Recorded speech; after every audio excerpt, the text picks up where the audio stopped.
Hello everyone, আসসালামু আলাইকুম। চলে আসলাম বিফ কোফতা কারির ইজি একটা রেসিপি নিয়ে। এটা এতটাই সুস্বাদু হয় যে এটা রান্না করলে সেদিন আর কোনো কিছু রান্না না করলে চলে। তো আমি কিভাবে ঝটপট বিফ কোফতা কারি তৈরি করি সেই রেসিপিটাই আজকে আপনাদের সাথে শেয়ার করব। ফার্স্ট টাইম আমার চ্যানেলটা দেখে থাকলে অবশ্যই ভিডিওটিতে একটা লাইক দিয়ে চ্যানেলটা সাবস্ক্রাইব করে আশা করি আমার পাশেই থেকে যাবেন। তো চলুন কথা না বাড়িয়ে চলে যাচ্ছি মূল প্রণালীতে। তো প্রথমে আমি এখানে গরুর মাংস নিয়ে নিয়েছি। এগুলোকে একদম বোনলেস যে পার্টটা আছে সেটা নিয়েছি। আপনারা চাইলে দোকান থেকে ডিরেক্টলি মাংসের যে কিমা সেটাও কিনে আনতে পারেন। আমি এটাকেই বাসায় কিমা করে নেব। এজন্য ধুয়ে ছোট ছোট টুকরা করে তারপরে এটাকে পানি ঝরানোর জন্য রেখে দিয়েছি। এখানে নিয়েছি শুকনো মরিচ আর কালো গোলমরিচ। এগুলো একটু পাটায় বেটে নেব। চাইলে একটু পানি দিয়ে পেস্ট করেও নিতে পারেন, কিন্তু বেটে নিলে একদম সুন্দর একটা টেক্সচার আসে। একটা গ্রাইন্ডার জারে নিয়ে নিলাম হচ্ছে পেঁয়াজ, ৩-৪টা পেঁয়াজ নিয়েছি, আর নিয়েছি ৪-৫টা কাঁচামরিচ, সাথে দিয়ে দিলাম ঝরিয়ে রাখা মাংসগুলোকে। এখন এটাকে বাইন্ডিংয়ের জন্য আমি অ্যাড করছি হচ্ছে ৩ চা চামচ পরিমাণ বেসন। এটা আপনারা পরবর্তীতে লাগলে আরও একটু অ্যাড করে কমিয়ে বা বাড়িয়েও নিতে পারেন। আমার ৩ চামচে হয়ে গেছে। আর যে শুকনা মরিচ আর গোলমরিচ যে পেস্টটা সেটা আমি পাটায় বেটে নিয়েছি, দেখি টেক্সচারটা এত সুন্দর এসছে। তারপরে এর মধ্যে দিয়ে দিলাম স্বাদ অনুযায়ী লবণ, প্রায় ১ চা চামচ পরিমাণ লবণ আমি অ্যাড করেছিলাম। আদা রসুনের পেস্ট দিলাম 1/2 টিস্পুন পরিমাণ। এখানে দিলাম গরম মশলা গুঁড়া 1/2 টিস্পুন পরিমাণ, আর সাথে দিলাম জিরা গুঁড়া 1/4 টিস্পুন পরিমাণ। এটাকে সুন্দর করে একদম চপ করে নিয়ে নিব। ঠিক এরকম একটা টেক্সচারে কিন্তু চলে আসবে। বাসায় কিমা তৈরি করলে অবশ্যই কিন্তু মাংসটা ভালো করে পানি ঝরিয়ে তারপরে তৈরি করবেন। চাইলে ব্লেন্ডারেও করতে পারেন, কিন্তু চপারে টেক্সচারটা বেশি ভালো আসে। তো এখন এটাকে আমি আরও কিছুটা সরিষার তেল দিয়ে ভালো করে মাখিয়ে নিব। অবশ্যই এক্ষেত্রে সরিষার তেলটা ইউজ করবেন, সয়াবিন তেল না। তো একটু সময় নিয়ে মাখো মাখো একটা টেক্সচারে, আঠালো টেক্সচার পর্যন্ত এভাবে মাখিয়ে নিয়েছি। তারপরে হাতের মধ্যে আমি নিয়ে নিলাম হচ্ছে সরিষার তেল। তারপরে এটাকে একটা সুন্দর বলের শেপে আমি করে নিচ্ছি। আপনাদের পছন্দ অনুযায়ী বড় বা ছোট করে নিতে পারেন। আমি মিডিয়াম সাইজ করে নিয়ে নিচ্ছি। তো আমার একটা কোপ্তা কিন্তু তৈরি। তো এভাবে করে আমি একে একে সবগুলো কোপ্তা তৈরি করে ফেলবো। এটা বানানো কিন্তু খুবই ইজি, আপনারা আশা করি দেখেই বুঝতে পারছেন। বেশি একটা কিন্তু ঝামেলা পোহাতে হয় না। তো এখন একে একে করে বেশ কয়েকটা কোপ্তা কিন্তু আমি তৈরি করে ফেলছি। তো আমার কিন্তু বেশ কয়েকটা কোপ্তা তৈরি হয়ে গিয়েছে। এখন একটা আমি প্যানের মধ্যে পানি বসিয়ে দিয়েছি, প্রায় ১-১.৫ কাপের মতো পানি দিয়ে এটাকে ভালো করে ফুটতে ওঠার জন্য ঢাকনা দিয়ে দিয়ে দিলাম একদম হাই হিটে। যখন পানিটা ঠিক এভাবে ফুটে উঠবে সেই পর্যায়ে আমি একটা একটা করে বল পানির মধ্যে ছেড়ে দেব। অবশ্যই পানিটা কিন্তু ভালো করে ফুটিয়ে নিতে হবে। তারপরে সবগুলো বল দেওয়ার পরপরই দেখা যাবে আস্তে আস্তে এটার কালারটা চেঞ্জ হয়ে আসতে থাকবে। কারণ যেহেতু এটা বিফ একটু সময় লাগবে, তো পানিটা একটু বেশি দিয়েছি। ঢাকা দিয়ে একদম হাই হিটে বেশ কিছুক্ষণ এটাকে আমি কিন্তু ভাপিয়ে নিয়েছি। এই পর্যায়ে আমি আর হচ্ছে হাতলটা ধরে শুধু নেড়ে দিয়েছি, আর চামচ দিয়ে নেড়ে দিইনি। পানি কিন্তু অনেকটাই টেনে আসছে যেহেতু একদম হাই হিটে এটা করা হচ্ছে। এই যে দেখুন ঠিক এরকম। আর মাংসগুলোও কিন্তু সুন্দরভাবে সিদ্ধ হয়ে যাচ্ছে, কোনো মাংস ভেঙে যাচ্ছে না, কোনো কোপ্তা। বেশ সুন্দরভাবে কিন্তু আমার কোপ্তাগুলো তৈরি হচ্ছে। আর আমি এটাকে একদম এমনভাবে ভাপিয়ে নেব যাতে করে কোনো প্রকার কোনো পানি না থাকে। শেষের দিকে একটু দাঁড়িয়ে থেকে করার চেষ্টা করবেন।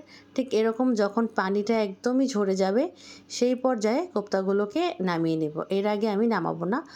ঠিক সুন্দর একটা কালার চলে আসছে। এখন এটাকে আমি একটা প্লেটের মধ্যে নিয়ে নিচ্ছি। আপনারা চাইলে এই পর্যায়ে কোপ্তাগুলোকে ভালো করে ঠান্ডা করে ফ্রিজে রেখে দিতে পারেন।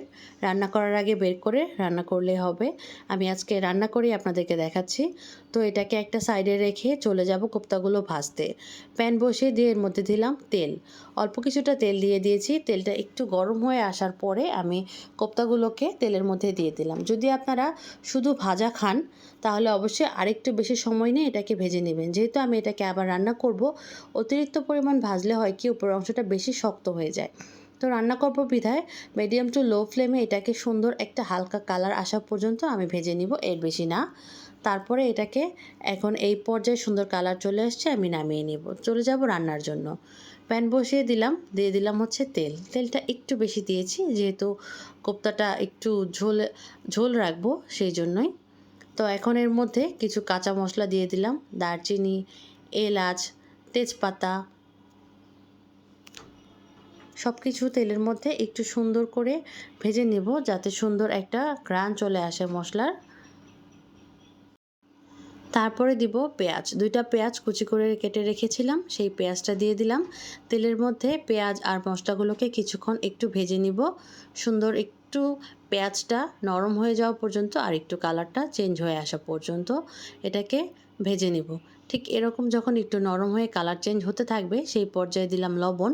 যেহেতু কোপ্তায় লবণ দেওয়া আছে, লবণটা একটু বুঝেই দিবেন। আর সাথে দিব হচ্ছে আদা রসুনের পেস্ট 1/2 টিস্পুন পরিমাণ। তারপরে আদা রসুনটাকে তেলের মধ্যে একটু ভেজে নিব যাতে করে আদা রসুনের কোনো একটা স্মেল না আসে। তারপরে চুলার আঁচটাকে একটু কমিয়ে দিয়ে এর মধ্যে আমি মশলা অ্যাড করব। মশলার মধ্যে প্রথমে দিব হচ্ছে হলুদের গুঁড়া 1/2 টিস্পুন পরিমাণ, মরিচের গুঁড়া আমি এখানে একটু বেশি দিয়েছি 1 টেবিল স্পুন পরিমাণ। ঝাল কম খেলে কমিয়ে দিতে পারবেন, কোনো অসুবিধা নেই। অল্প একটু জিরা গুঁড়া দিয়েছি আর অল্প একটু গরম মশলা গুঁড়া দিয়ে দিলাম। প্রায় 1/2 চা চামচের মতো গরম মশলা দিয়ে বেশ সুন্দর করে এটাকে একটু নেড়ে দেওয়ার পরে অল্প একটু পানি দিয়ে দিলাম যাতে করে মশলাটা নিচ থেকে লেগে না যায়। তারপরে সুন্দর করে কিছুক্ষণ সময় নিয়ে এই মশলাটাকে কষিয়ে নেব। মশলা কষানোটা সুন্দর হলে কিন্তু আপনার যে তরকারিটা সেটার কালারও ভালো আসে আর খেতেও বেশ ভালো লাগে। তো বেশ কিছু সময় নিয়ে মশলাগুলোকে আমি কষিয়ে নিচ্ছি। তারপরে যখন ভালো করে কষানো হয়ে যাবে এই পর্যায়ে আমি দিয়ে দিচ্ছি আলু। আলুটা অপশনাল, আপনারা না চাইলে নাও দিতে পারেন, কিন্তু আমার বাসায় আলুটা অনেক পছন্দ করে, এই জন্য আমি আলু অ্যাড করছি। তো আলুগুলোকে প্রথমে কিছুক্ষণ মশলার সাথে কষিয়ে দিয়ে চুলার আঁচটাকে মিডিয়াম টু লো ফ্লেম করে দিয়ে ঢাকা দিয়ে এটাকে বেশ কিছুক্ষণ প্রথমে আমি কষিয়ে নিব।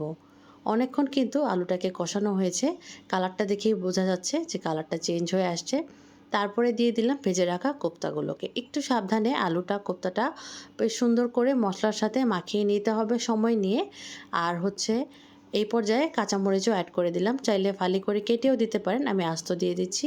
তো অনেকক্ষণ সময় নিয়ে এটাকে কষাবো। যত সুন্দর করে কষানো হবে কোপ্তা থেকে সুন্দর একটা ঘ্রাণ আসবে, খেতেও ভালো লাগবে। কষানোর পরে আমি অ্যাড করছি হচ্ছে ফুটন্ত গরম পানি। 3 থেকে 4 কাপ একদম ফুটন্ত গরম পানি আমি দিয়ে দিয়েছি। যে কোনো মাংসের তরকারিতে অবশ্যই চেষ্টা করবেন ফুটন্ত গরম পানি ইউজ করতে, এতে টেস্টটা কিন্তু ব্যালেন্স থাকে। তো ঢাকা দিয়ে দিলাম। আমার প্রয়োজন অনুযায়ী যে গ্রেভিটা মাখো মাখো গ্রেভি আসা পর্যন্ত আমি এটাকে হচ্ছে রান্না করতে থাকবো মিডিয়াম টু লো ফ্লেমে।